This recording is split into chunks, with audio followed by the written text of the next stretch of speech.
but let's just say here we're selecting this, looking at the ends, the end cap here. Again, I'm putting this end cap change. This is how it was with flush caps and corner caps, and now this is rounded and rounded. Rounded corners, rounded caps. Okay, now with that done, I was going to show you this other technique. This is such a strange little technique for filling in color.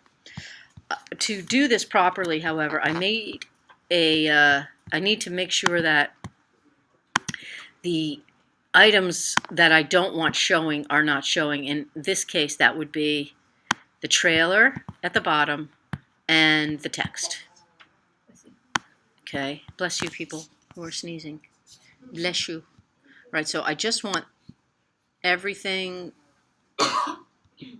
hidden except the mountain shape. All right, there it is. And I'm just going to actually, before I break the whole thing, I'll duplicate this. So I'm just going to drag one down here for safekeeping and put that off to the side in case I hate it and just want to get that back again. Now with this be selected, I'm going to change its functionality to something that you don't get to use a whole lot, but this is helpful when you need it.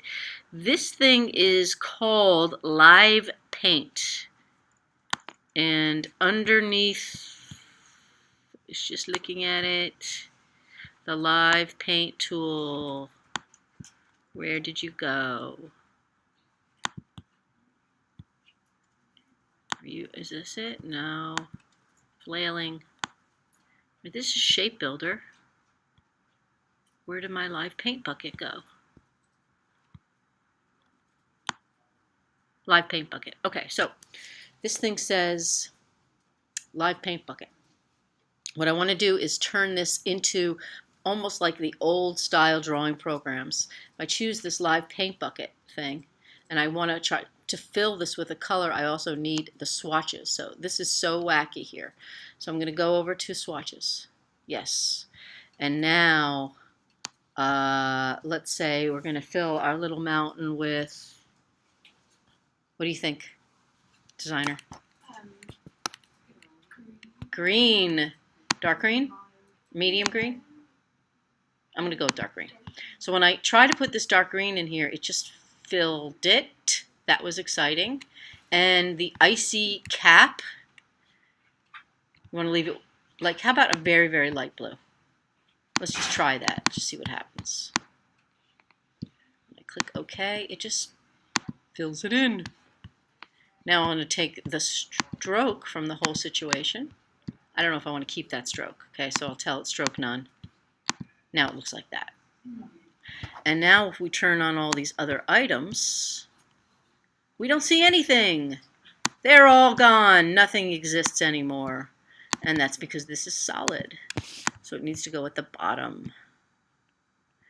And now I'll take my type and I'll change the color of the type to white. And that's the outline, and white is the fill. And now we have this. Following that, if I try and change the color and I just select it with the regular selection tool, it doesn't seem like you can do that. If you switch to the sub-selection tool, same thing. It selects the whole shape. If you want to actually change this, you have to go to this thing called the Live Paint Selection tool. And if I click on this green part and I wanted to just lighten this green up, now when I click away, it's now lightened. Okay? This color could be, again, a little lighter. I need to use that same tool, that Live Paint Selection tool, to select just that section, and I will lighten that up a bit. All right, following that, we'll come over to this stick thing here and just change that from black to dark gray. And now we have that. Select this tip, press I for eyedropper, and select the same gray, because who knows if I'll select the same gray otherwise. And now there's that. Now, this last part was something else I was talking about earlier regarding outlines of things. Number one is I'm not going to redraw all your lines right now. I am going to shorten them, however, so they fit inside of the camper shape, because that's kind of important. The nice thing that's happening now is that we really can see, and I'm actually going to make your little tire here. I love that. The wacky tire. Almost black, but not black. I'm making it dark gray. What the heck? Like that. I do. I love that, but I have no idea what color that is. Let's try this. Command I. That might be a minute or two before I kind of like that weird texture, but I don't know if that's what you're really going for. All right, so in a minute here, I'll have that all the same color. I think. All right. Well, so funny how you did that. Almost. You know, I'm going to leave it like that because I don't think it's going to matter a whole lot. Now what I'm going to do is, this is kind of crucial, is I'm going to select this shape and this shape. These are outside shapes. And this shape and this shape. That's an outside shape. And this shape and that shape, that's an outside shape. How are you selecting multiple? I'm holding the shift key. While I click more shapes, good question. Thank you for asking it, Angela. Good question. So hold the shift key and I can click on multiple items. Now, with all those items selected, I'm going to copy them. Command C. This is tricky. I copied them. Now, I'm going to create a new document. This is so weird, okay?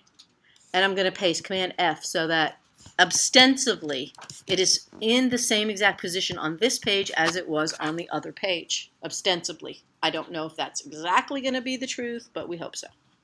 Now I'm going to select the fill color and make it black, which it doesn't want to do, but I'm going to force it to become, everything becomes black. Okay?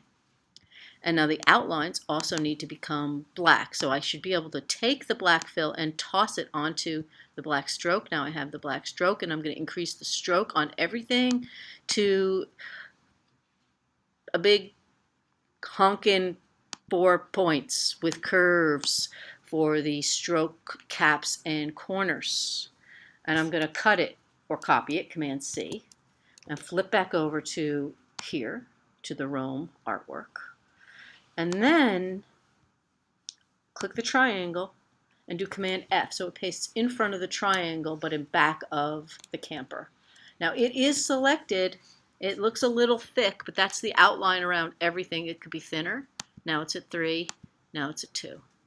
And you can see how it kind of surrounds the entire shape. That might not be the best color for it, but that's a general idea of how you would create, you know, that outline. Maybe that outline really needs to be green, and this is the wrong deal here. Like maybe I really want this to be a dark green or a light green color. I'm not going to spend much more time on this because we have other stuff we need to do, but now it doesn't want to turn green.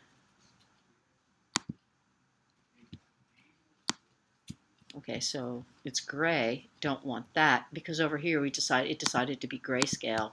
Okay, this is how I entertain myself as I make sounds. Okay, so one more time. Come on, open up. Every time I try to open it, it closes. All right, I'll do it a different way. I'm going to go color. I'm going to pull it from the bottom. I'm trying to change the mode. There we go, to RGB again, or CMYK. Now I'm having success. And this is the color I want that stroke to be, but it's not the right green, but maybe it should be blue. Maybe it needs to be the light blue color. Right. Sometimes when I'm teaching, it's really great opportunity to make really ugly work because it's hard to think like with both sides of my brain at the same time. Actually, when I usually design, when I'm working at home and I'm working on design work, I'm really quiet, hardly talk at all. So it's kind of sometimes really good practice to make something ugly. All right, but you get the idea, okay? So something maybe needs to be yellow for that outline. You're going to need to play with it a little bit. But I think the type overall is looking better. I think that it could still have a little bit of a thicker outline. It's at 0.33. 1 is not going to do it. Let's try 0.4. That might be good. And you might even want to see, like, what would it look like with the dreaded drop shadow. So because I haven't done this before, I just want to go under Effect, and here Illustrator Effects. There's all these crazy effects, and one of these is for stylized drop shadow. And preview is now on, and the drop shadow is like just really far away from the work, way too far away, and way too blurry. But now he's starting to look like, you know, a drop shadow is there. And I'll put it closer to the work, and closer still, and it just makes the type pop a little bit. Okay, you might want to do that same thing to the camper. I'm not sure. I don't think the color is really resolved on the whole piece yet, but overall I think it's more successful with a filled background, and I think you need to play with it a little bit more, maybe even abandon your idea of what correct colors are for this and try some things that make you uncomfortable.